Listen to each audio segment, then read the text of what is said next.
Новостям районов в Нерюнгри продолжается двухмесячник санитарной очистки территорий. Каждая пятница – день уборки.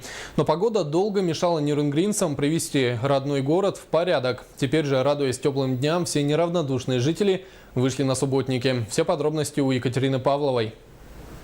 Благородить родной город, полный энтузиазма, вышли трудовые коллективы, согласно назначенным территориям. Делаем хорошее, большое дело, очищаем город от мусора и всех приглашаем принять участие. Я вышла по своей воле на этот субботник и хочу всех наших жителей города попросить убрать свои территории не по принуждению, а по собственной воле.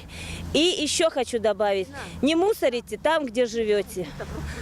Соблюдайте чистоту, и тогда мы будем жить в чистом городе. Мусора за зимний период накапливается немало. И чтобы он не испортил нам наше недолгое лето, его нужно скорее убрать. Чисто не там, где мы убираемся, а где меньше ссорят. Ну, как-то быть по-людски, бросать мусор в отведенные места.